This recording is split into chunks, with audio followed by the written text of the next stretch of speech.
Hello everyone, welcome to yet another episode of our Polity Quick Revision series.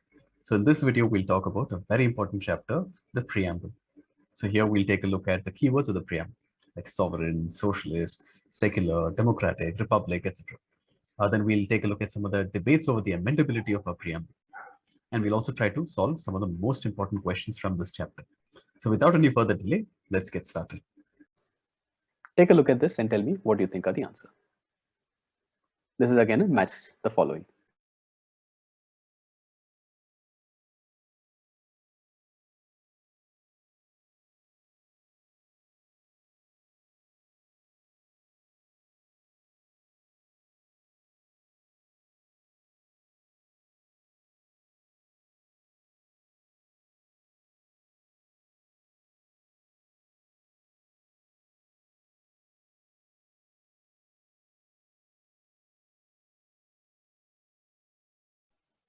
No need to alter, sir. Everything is proper. A1, B2, B3, B4.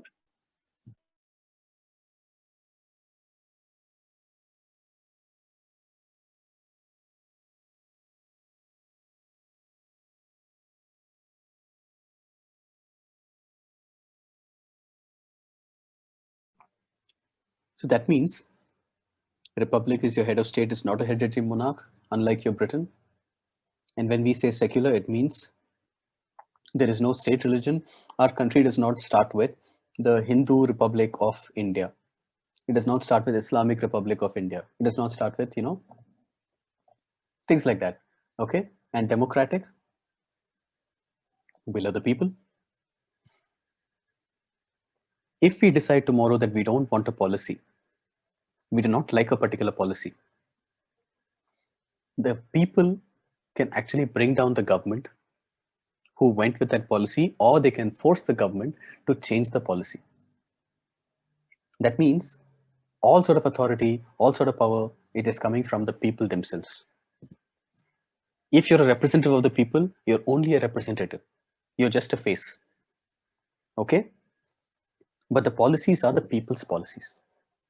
Right? The government is the people's government. What is democracy? What is the simplest sort of definition that we were taught when we were children in school? For the people, by the people.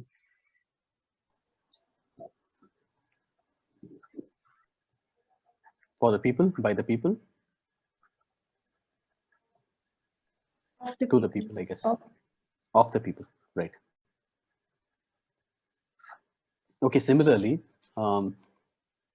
in the US, if you ask what is a democracy, right?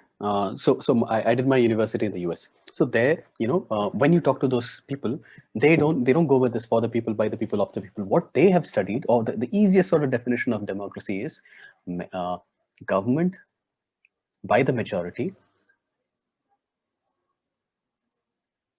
with adequate protection for minority. No, it does not matter which one it is, and there are different forms of democracy as well, right? But it is about the will of the people finally coming into the fore, right? And again, I don't want to go into mainstream related topics because we have a clear sort of a mandate to finish the prelims aspect. But just think about this. Are you guys aware of what Shabarimala issue was? Yes, sir. Women entry. Okay, women entry. So I had my UPSC interview around that time, right? So at that time, when this was a hot issue, yeah, so obviously, naturally, they're going to quiz me on this. So in that, a lot of people ask me, a lot of, and when you go to these mock interviews, you'll generally notice that these are people who are like 70, 75, who have, invested a good amount of time in services, and now they've retired, they're trying to help others, but they may have a particular perspective. Now, they're not asking for you to sort of match their perspective. They're asking you, what is your choice? What is your idea? Now, initially, if you remember, and I'll make this very short, okay, Shashi Tharoor comes from your Trivandrum constituency. He had basically said in the initial period that he's a pro entry, right?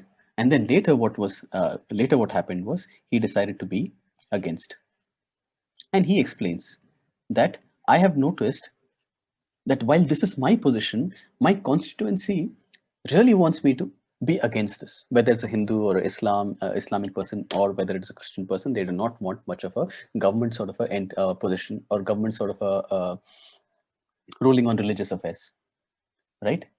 Now, is this choice, should it be Shashi Tharoor's choice because he is the elected representative, or do you think this is the choice of the people? First of all, what are your choices? How many pro entries, pro women entry? Whatever is the choice of the people, that should be right, sir. Okay. Now, if I say, let's come step by step. How many of you are pro women entry?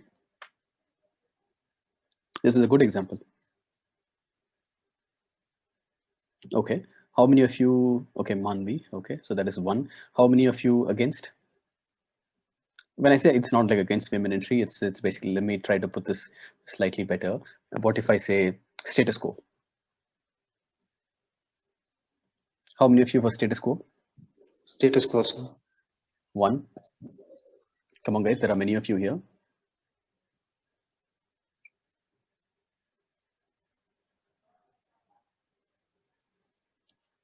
Okay. Now let us say that if the people's choice is like this, they are sort of divided. Should it be the representative's choice, right? Should it be the representative's choice, or should it be the people? Now, let us say that Shashi Tharoor, he has his own views and whatnot, but maybe the constituency members are against him. But you cannot say that every single member of the constituency is going to align with a particular view, right? There may be many women who actually wanted entry.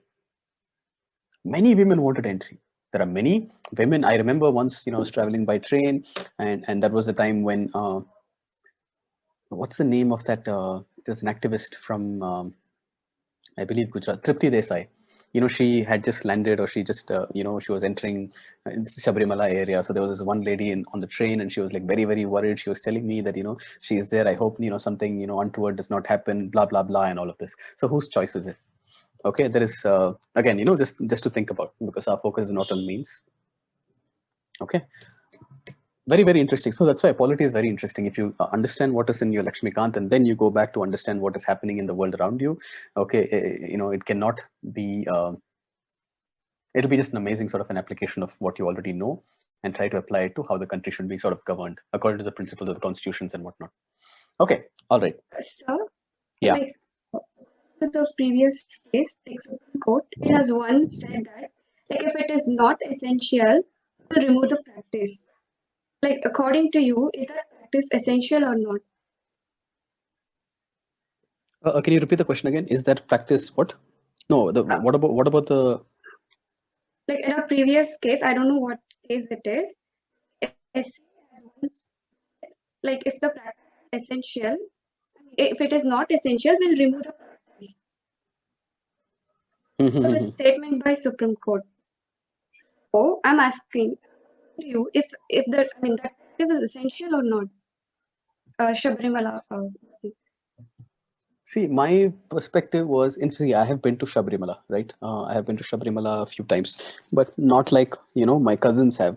My cousins are, they go every, in fact, there's a cousin of mine, and I remember, I think it was somewhere during this period, my sister had recently gotten married, and we were having breakfast on the table, and then let's make a conversation. I asked my brother-in-law, what is your take on this? I asked my sister, what's your take on this? I asked another cousin of mine who is, who goes there quite often. I asked him, what is your take on this? So my cousin was like, no, right? It is about sanctity, right? Sanctity of the place. He mentioned this. I was like, what sort of sanctity? Because he takes only one day. You're supposed to have 41 days of that. There are certain things that you're supposed to do. And I'm guessing that most of you know, right? Vegetarian food, cold water bath twice a day, sleep on the floor. There are a whole lot of things. Okay, it's not the easiest of things that you can do. In fact, you cannot wear your footwear. There are many of these things. What he does? He comes home. Okay, one day he does all of these things. He puts on that mala thing, and the next day he's off. So what about the sanctity of all of that? So I ask him. He's like, see, you cannot ask me. So he cannot ask me. So he just laughs about it. I asked my cousin. So sorry, my brother-in-law. He said that the 18th step, that is the most sort of I don't know, the religious place, and that place maybe maybe they have a different entry or something. I asked my sister. My sister was like, they want to go, let them go. They don't want to go, let them not go. She did not have a very strong sort of an opinion on that, right? I just do not understand why it is such a big deal, right? I don't understand why it is such a big deal, but again, it really depends on the believers. If there is somebody who it matters quite a bit to them, then that is a position that they're going to hold on to. But if you have 50-50, then I don't know which way you want to go. If there is a particular way in which you go, then I would suggest that you go with the constitutional principles, right? If there are people feeling that there's a whole lot of things about this debate, right? Even in the Supreme Court, it was like 4:1, with one person saying, I think Indumati was her name, the female judge. Not that the sex matters here. She was against it.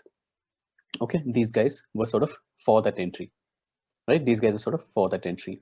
So again, I think it's quite a divided rule. In case you have to choose, because I remember me saying that it should be allowed, because this is what Ambedkar fought for, but not for women.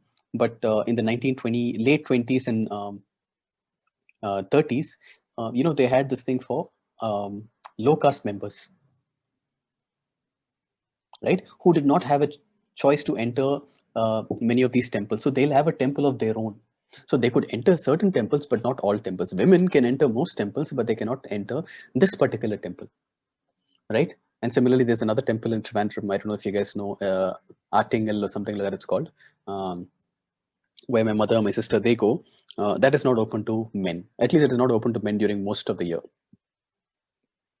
Or it's not allowed during one particular day. So it does not matter. But if you think about all of these, what did people who wanted entry, they fought for it, and they got it finally. So, and if these are the principles that we should live by, then maybe it should be changed.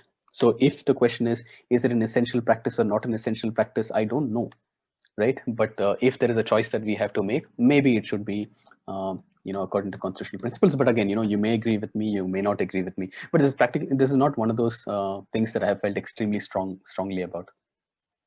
Okay, I have not felt. My mother has been there, but it was before, when she was like 6, 7, 8, something like that. Again, everybody's entitled to their opinion. I wonder what my mother would say. I have not asked her yet. Okay, does that sort of give you an answer? Yes, sir. Yes, sir.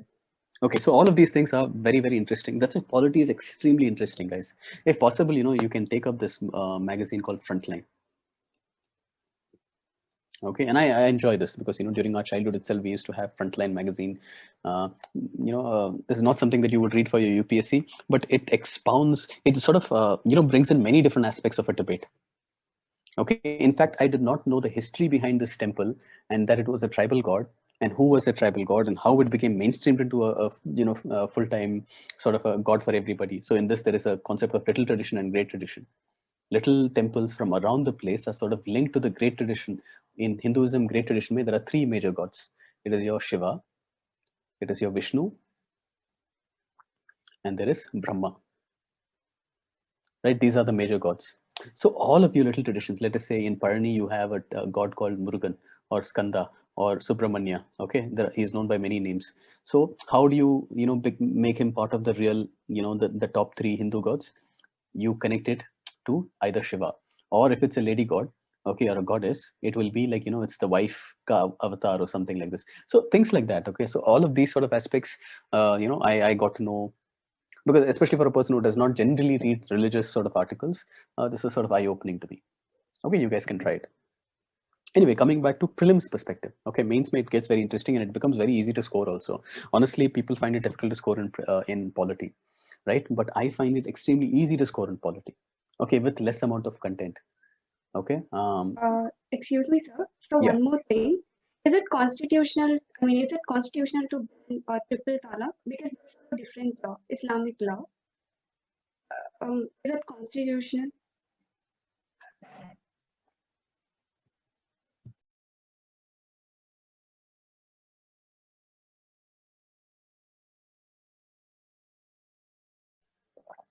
Sorry, I just took a quick bite. So your question was, is it constitutional to? Ban on triple talaq. They follow different law according to Islam community. So The Supreme Court is facing difficulty in, not facing difficulty, like too much controversial in Shabarimala case. Then the same thing for Islam law as well. So how can we uh, conclude here, sir? Yeah, so that's very interesting, right? See, I remember having a debate with another friend of mine, and so that friend had an opinion that social reform must come within the community. Okay, it should come from within the community. And in fact, I mean, he's also a very mature individual. He got All India rank 3. Okay, he did all the right things. He was very academically oriented and all of that. So it's a interesting opinion. But I was against that opinion. I was against the opinion because a minority will not allow for social reform from within. So some reforms should be based on progressive principles. So let us say that, and again, this is again, I'm going outside of I think we'll stick to prelims after this. See, let's say the population is for this particular group is going to be 50% female, 50% male. Okay, and let us say there are 50% here, maybe 30% of the women here, okay, want a change. Okay, 20% don't want a change, status quo. Okay, and let's say 50% male, there is like most of the men, just for the sake of it. Okay, obviously it is not going to be all of the men, but if you have it in like in this particular manner, this is always going to be a minority voice. So how will you bring the minority has to, it's very difficult to bring that sort of social reform. So what are the ways in which you can bring changes? Okay, yes, maybe there are some theories. If any of you studied sociology or anthropology, you will know that social reform could be social reform. Okay, there are some methods. Okay, social reform, sometimes it could be a revolution. Okay, sometimes it could be some enlightened sort of voices. There are some aspects. So here, if you leave it to just them, because again, I don't want to get into the religious aspect here. There is something called triple talaq, and there is something called instant triple talaq. And if there is a triple talaq, do you guys know a system called halala? The system called halala. So if, let us say, I say talaq, talaq, talaq, and then we get divorced, I cannot marry the woman back, or the woman cannot be with me until she goes and consummates another marriage. So she has to be with somebody else and spend, the night or whatever it is. You guys know what it means, right? And only then I can accept it according to the law books. Now there are reasons for this. Okay, the reason is that for that, so that you keep in mind that these are kind of decisions that you do not take in haste. But what if you end up taking that in haste because of your lack of wise judgment and saying talak, talak, talak? It could possibly mean that she is the one having to suffer by having to spend some time with another man for you to be able to take her back. So what the religion has and what the religion probably had in mind to what is happening today, it could be a lot different. So if that is the case, so these are the merits of the case, right? In the larger perspective is, should the government sort of interfere in this? Okay, do we have a country with all sort of religious practices being hunky-dory? I don't think so. So I think that sometimes a little bit of government's intervention may be required. Okay, so that is that. Is that okay? Yes, sir. Okay. Now coming back here, the text of the preamble of the Constitution aims to secure. What does it secure? Good questions, but those are sort of questions. Those are very interesting sort of questions and interesting sort of conversations, and it's very difficult to answer these in like 2 minutes. But maybe someday, in case we are together for mains, we'll have a lot of these discussions. Interesting sort of conversation we can have. And generally, there are not enough agreements on these. That's why it goes to Supreme Court. And even in the Supreme Court, it is not that all of them see it in one way. Even there, the people who read you might be a constitutional law authority figure, but still, you may see it differently. Which one is the answer? The text of the, sorry? C, sir. See, it does not mean that fundamental rights are not part of it. Fundamental duties are not part of it. Security of service, okay, this is definitely not it. But these are not part of the text. So it really depends on how narrowly or broadly you take a look at the preamble. The preamble is like, sort of, it's a key to the Constitution. So if that is the case, everything that is mentioned in the constitution probably can be inferred or sort of taken. If you distill it, you'll probably be able to get it, but the text of it does not mention that. Okay, and integrity of the nation was later brought in. Okay, this is from amendment.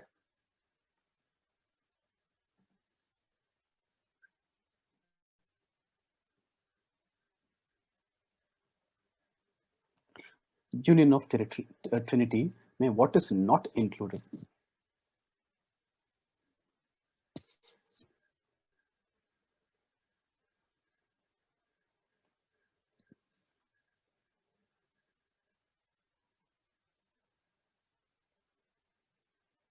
Is liberty part? Is liberty, equality, and fraternity mentioned? Is it there in your preamble? Yes, These sir. are already there in your preamble, but the flexibility. Yeah, exactly. But flexibility is an element that you have to sort of infer from it. And what is the kind of flexibility? The constitution is partly flexible, okay, and partly rigid. But liberty, equality, fraternity are the major ideas. Brotherhood,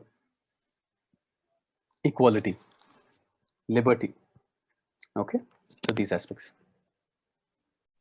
42nd constitutional amendment. Perfect, all of you. This is an important amendment, okay. So just go through this. Okay, read slightly in detail.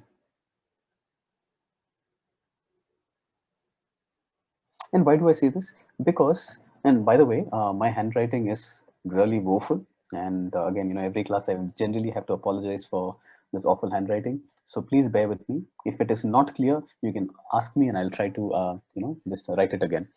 Okay, because I know it happens, right? I know it happens. Read slightly in detail. The reason is that, there was an interesting sort of a showdown between judiciary and the government or the legislature / executive. Okay, and so this happened in the 1970s. A lot of interesting things happened during this particular period that you will probably remember if you've read you can read this amendment of the Constitution chapter. A whole lot of amendments took place, and when so the preamble has been amended only once, right? So that was in 1976, and that was the 42nd constitutional amendment. Along with this thing, many other sort of amendments had taken place, so they even call it like a small mini constitution, all of that. Post the emergency, once this government fell, a new government came in. That government reversed many of these aspects that was brought in, except for the changes in your preamble and some change in by introducing of fundamental duty that was not taken away. So most of it was sort of reverted. So does that make sense? So 42nd constitutional amendment is sort of important. The bigger picture behind this is there's a showdown between the judiciary and legislative and executive. Okay, and then the government falls and the new government comes in. A lot of the changes are pulled back, but not all the changes are pulled out. Okay, now again, some easy questions. It's 7:55. We'll try to. You guys are okay with us continuing for another 10-15 minutes? 15-20 minutes? Okay, sir. Okay. So what is the right answer here? Really quick, really quick.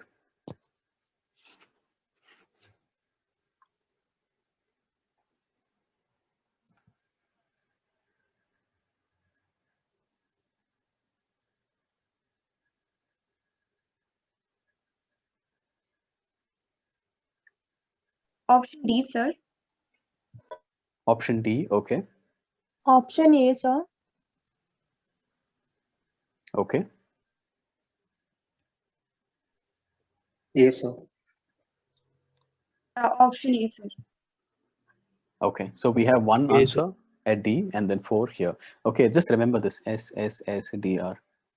Okay, I don't know if you want to remember the Sovereign Socialist Secular Democratic Republic, right? If you had your see, we had to read all of these things in our school assemblies and all of this. So this was, or maybe because we studied this topic called civics, right? If you guys studied in CBSE schools, you will have that book called civics, and in that, I think every single year this is all we read. What is the preamble? What is your fundamental rights, duty, democracy? These are the same aspects that we kept reading. So sovereign, socialist, secular, democratic republic. Okay, just remember. Okay. Preamble of the Constitution of India is not part of the Constitution. It's part of the Constitution. Indicates the objectives to be achieved. Cannot be amended by the Parliament. It's a source of authority of the Constitution of India.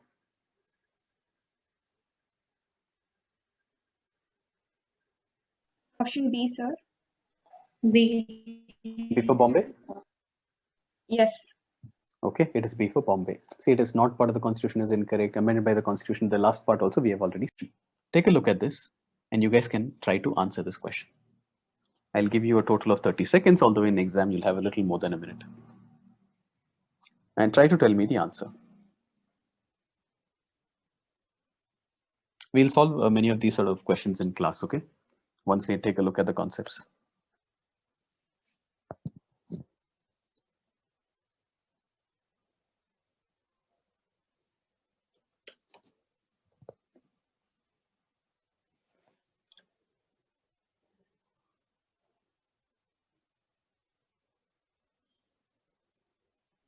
Option C, sir. Okay, and that was by whom? Rahul, sir. Okay.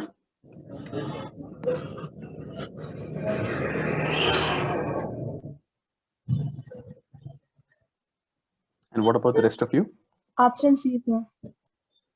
Okay, and that is by? Supriya, sir. Okay, anybody else? Sir, like according to me, it's like option 1, but I'm not sure of 2 and 3. If that is the case, then all of the above. Who's this? Priya, sir. Priya. So your answer is what? Your first choice would be? It is like one only, since there's no one only option here. Probably it's all of 3. Okay. 1, 2, 3. Or you would go with D because you don't have this. So basically you're going to go with D. In exam, you don't have one only as an option. So you're going to go with D. Okay. Okay. I'll wait for another 10 seconds for more answers and then we'll take a look. Answer B, sir. Okay. And that is by? Vijay, sir. Vijay. Okay. Sir, option C, sir. Praveen is going with D. And who said C again? Sangeeta. Sangeeta. Okay, great. So I have, a good number of answers. Let's take a look at this. Can you guys open your Laxmikanth book? Go to chapter 4.3.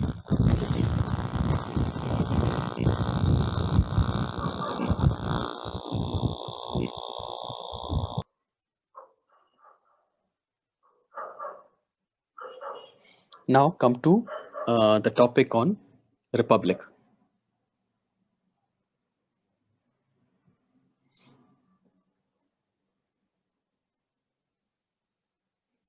Right? Now I have a solution in my next slide, but before that I want to tell you that most of these things, just by reading Laxmikanth, you will be able to tell what is the right answer. Okay, you will be able to tell what is the right answer.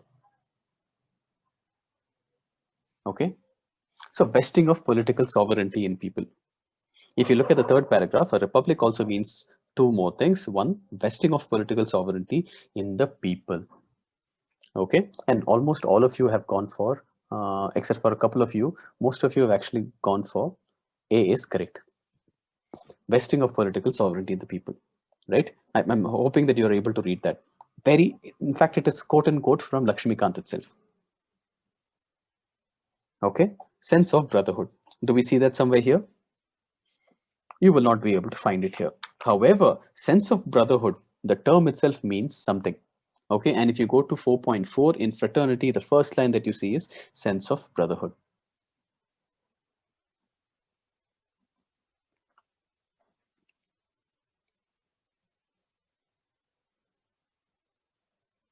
Okay, and again come back. So that means this is another term that is given in your preamble, not this term. Okay, great. Now all public offices open to every citizen without discrimination. Again, come back to your republic topic, last sentence. Okay, the last 2-3 lines. Okay, hence all public offices being open to every citizen without discrimination. Again, quote unquote from your Laxmikanth itself. So I am getting an option of not 2 but 1 and 3. Okay, or let us say that you're sure that sense of brotherhood is fraternity. That means 2 cannot be part of your answer. So if 2 is not part of your answer, then it cannot be my A, it cannot be my D. So you're left with B and C. So you don't even have to worry about what is the third option. right? The answer is 1 or no one. Okay, is there 1 or is 1 not there? Okay, third, you don't even have to read it. So I hope that this particular method is called process of elimination. Process of elimination. Your job is to be very thorough enough that you can actually say that 2 is not part of the answer, or this is not part of the answer. So what am I left with? If I'm left with B and C, I don't have to worry about C at all, because either way 3 is going to be in my answer. The only thing I have to be sure of is 1 part of my answer or is 1 not part of my answer. Do you see this, guys, how I have solved this? Is this how you solve?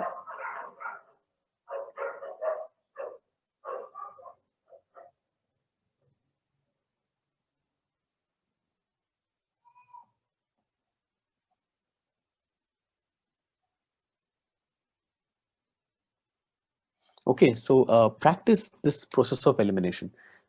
First thing that you want to do once you see a question is, what can I remove from the choices? What is it that I'm going to eliminate? And what does it leave me with? And mostly you will notice that you're left with 2 options after that. In that 2 options, you will either have, in fact, here these 2 options were there, but it was a 50-50. Is 1 part of the answer or is 1 not part of the answer? That is it, right? It is all sort of, limited to this 1 option. That is it. And that becomes your chances of solving that particular question is a lot easier, a lot better. Okay, better strike rate. Is that clear? So the point being, what is the takeaway from this?